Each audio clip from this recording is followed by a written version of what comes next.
And welcome to the A-Level PE presentation. My name is Mr. O'Leary, and along with Mr. Morris, we will be your two teachers who will be guiding you through the A-Level PE course. The AS Physical Education course is made up of 2 units. We have Unit 1, which is entitled Exploring Physical Education, and we have Unit 2, which is titled Improving Personal Performance in Physical Education. The AS course is roughly split into 60% theory and 40% practical.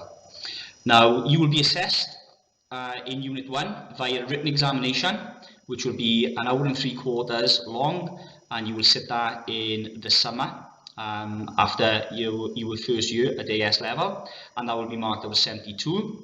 Now, all AS subject content will be assessed in the exam, so basically all of your theory will be assessed in that one examination.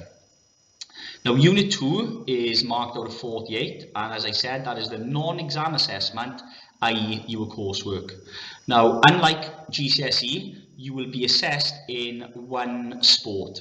At GCSE at the moment, it's 3, but at AS level, you're going to be assessed in 1, and that will be your strongest sport. Now, your sports can range from your footballs, your rugbies, your tennis, to the more obscure sports, if you like horse riding, golf, activities which we don't offer within school. You will also be assessed as a coach or as an official, so you'll have a choice if you were doing some coaching outside of school with younger children, or you were being paid as an official. You can be assessed through that as well. And you will also be completing a personal performance portfolio, which is very, very similar to what you're doing at GCSE at the moment, your PFP. At AS level, it's more an extended version of that, where you are going to be conducting a 12-week training program, and you are going to be applying all of the theoretical knowledge that you have studied so far. So those 2 units make up the structure of the AS course, and like I said, it's roughly 60% theory and 40% practical. Now, at A2, which is obviously during the second year of A-Level, again, you're going to be assessed in 2 units. Unit 3 is going to be entitled Evaluating Physical Education. Again, you'll be assessed via a 2-hour exam, and that is based on all of your theoretical content. And Unit 4 is, again, your coursework element. You're still going to be assessed in one activity as a player or a performer, again as a coach or an official, and you will conduct a piece of coursework as well, which is not the PPP, it's an extended version which is entitled Investigative Research. But obviously we'll talk more a little bit about that throughout the AS course. Now, what are you going to be studying at the AS level? I'm responsible for the exercise physiology part, and Mr. Morris is going to be talking to you shortly about his section, sports psychology, skill acquisition and sport and society. But for my section, you can see there on the left a number of sort of things that you're going to be studying. A lot of them will be familiar to you from GCSE. So, for example, I know with your PE teachers at the moment, you would have been looking at levers and joints and muscles, the skeletal system and how they respond to exercise, looking at different training methods such as continuous training, fartlek training, looking at different methods of preparation, so the importance of a warm-up, a cool-down. We look at altitude training and how that impacts on performance. We look at energy systems in a bit more detail and look at what energy systems are responsible for different sports, for example. We look at the importance of fatigue and how we can avoid fatigue, and looking at ways to recover quicker and avoid DOMS, so delayed onset muscular soreness. And we also look in quite a lot of detail at the importance of diet, nutrition, and how they ultimately affect performance. So Mr. Morris is going to speak to you now on his section of the course. Hi there, I'm Mr Morris, and as mentioned by Mr O'Leary, I'll be the other member of staff who will be helping deliver the AS course.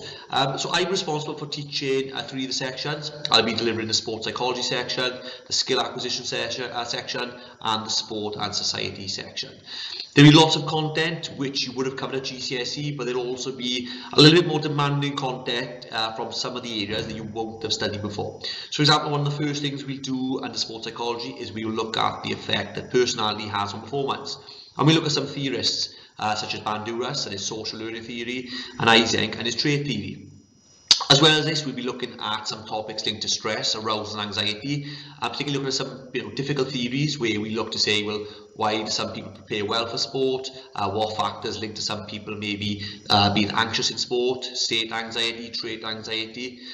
We'll also be covering some things to do with motivation. And motivation would be a topic we'd expect you to have studied at GCSE. We go a bit more in depth and we talk about achiever motivation, which tries to explain why some people, regardless of ability, achieve and others fail. As well as this, we look at things like self-efficacy, which is looking at situation-specific self-confidence.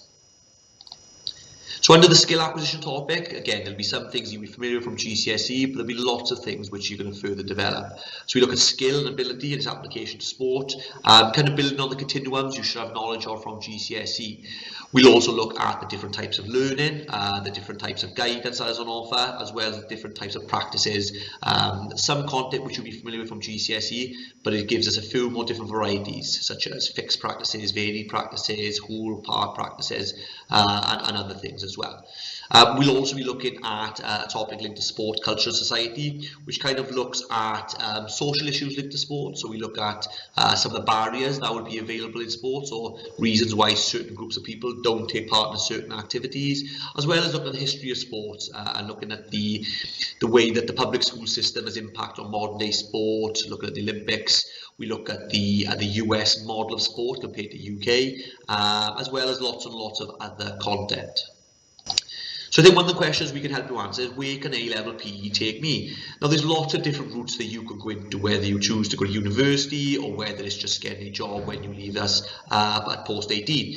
Now one of the first careers we can offer you is PE teacher, alright, is we have lots of students who take A-level PE and then would move into this career.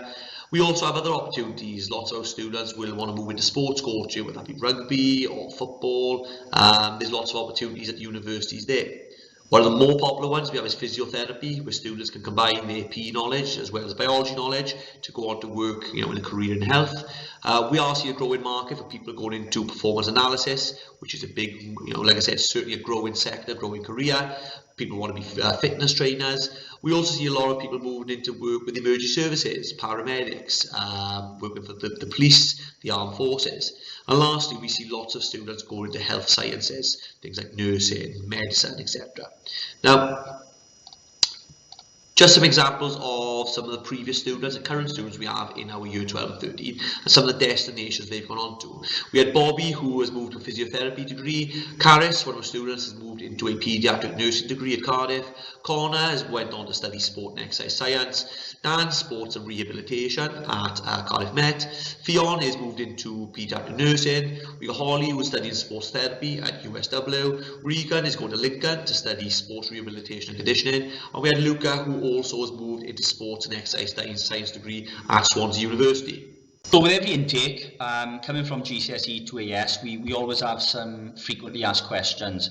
And obviously, because we haven't got the opportunity to come down and speak to us face to face yet, I thought I'd sort of put some of these questions up so I can answer them now. So the first question is A-level PE hard? In short, yes. It is a level 3 qualification. It is very, very demanding. There is a lot of theoretical content, both for my section and Mr. Morris's section.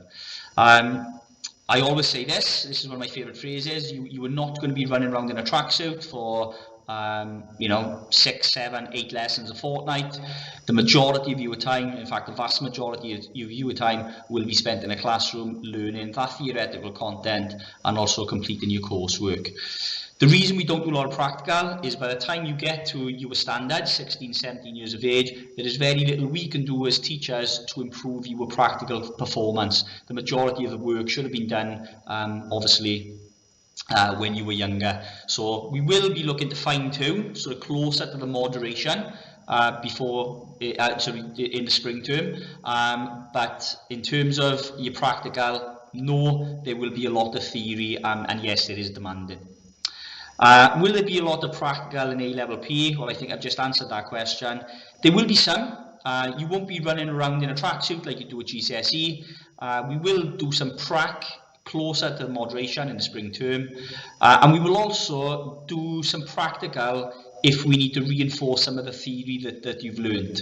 So if we're looking at fitness testing, for example, in my section, then we'll have the opportunity to conduct some fitness tests. If we're looking at muscles and joints, then yes, we may do some practicals to reinforce the theoretical content that we've learned.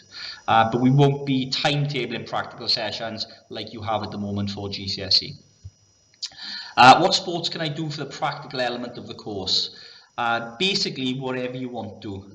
There is a list that the WJEC provides us with, and there are about 100 different sports on there. Some of the more traditional sports, like your footballs, your rugbies, and then there are more obscure sports, if you like horse riding, karate, judo, water polo, activities which we wouldn't necessarily offer within the school.